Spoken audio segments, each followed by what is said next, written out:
ঘন্টায় ৬,৫০০ টন অস্ত্র পাঠিয়েছে যুক্তরাষ্ট্র ইসরায়েলে। ইরানের সঙ্গে চলমান উত্তেজনার মধ্যে ইসরায়েলে বড় ধরনের সামরিক সহায়তা পাঠিয়েছে যুক্তরাষ্ট্র। গত ২৪ ঘন্টায় ওয়াশিংটন প্রায় ৬,৫০০ টন গোলাবারুদ ও আধুনিক সামরিক সরঞ্জাম পশ্চিম জেরুজালেমে পৌঁছে দিয়েছে। ইসরায়েলি প্রতিরক্ষা মন্ত্রণালয় বৃহস্পতিবার গত ২০ এপ্রিল এক বিবৃতিতে এই তথ্য নিশ্চিত করেছিল। গত শুক্রবার ১ মে এক প্রতিবেদনে এই তথ্য জানিয়েছে রুশ সংবাদ মাধ্যম আরটি।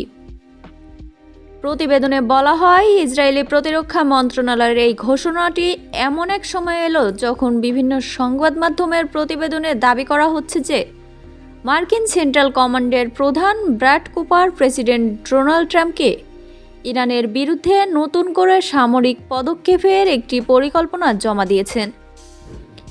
প্রতিবেদনে এটিকে ইরানের বিরুদ্ধে চূড়ান্ত আঘাত হিসেবেও বর্ণনা করা হয়েছে। পরিকল্পনা অনুযায়ী ইরানকে একটি সুবিধাজনক শান্তি চুক্তিতে বাধ্য করতে দেশটির সামরিক অবকাঠামো এবং নেতৃত্বের ওপর একটি স্বল্পস্থায়ী কিন্তু খুবই শক্তিশালী বিমান হামলার প্রস্তাব দেওয়া হয়েছে। ১ মাসেরও বেশি সময় ধরে চলা যুদ্ধের পর গত ৮ এপ্রিল যুক্তরাষ্ট্র ইসরায়েল বনাম ইরান যুদ্ধবিরতি ঘোষণা করা হয়েছিল।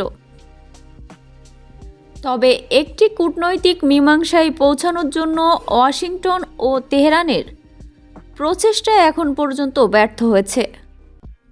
হরমুজ প্রণালীর নিয়ন্ত্রণ এবং ইরানের পারমাণবিক কর্মসূচি উভয় পক্ষের মধ্যে প্রধান বাধা হিসেবে রয়ে গেছে বলে জানা গেছে। ইসরায়েলি প্রতিরক্ষা মন্ত্রণালয় গত বৃহস্পতিবার এক বিবৃতিতে জানায়, দেশটির আশদোদ ও হাইফা বন্দরে যুক্তরাষ্ট্রের ২টি কার্গো জাহাজ নোঙর করেছে।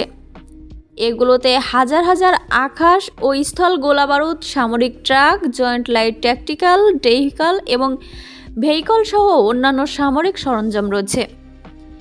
বিবৃতিতে আরও বলা হয়, এই সরঞ্জামগুলো শত শত ট্রাকে করে দেশ জুড়ে ইসরায়েলি প্রতিরক্ষা বাহিনীর বিভিন্ন ঘাঁটিতে পাঠানো হয়েছে।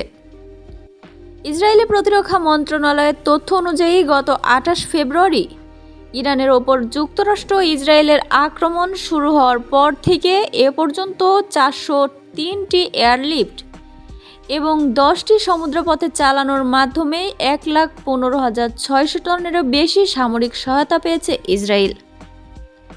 ইসরায়েলি প্রতিরক্ষা মন্ত্রী ইসরায়েল কাটস বৃহস্পতিবার বলেন, ইরান যেন আর কখনো হুমকি হয়ে দাঁড়াতে না পারে সেজন্য আমাদের খুব শীঘ্রই আবার সামরিক ব্যবস্থা নিতে হবে।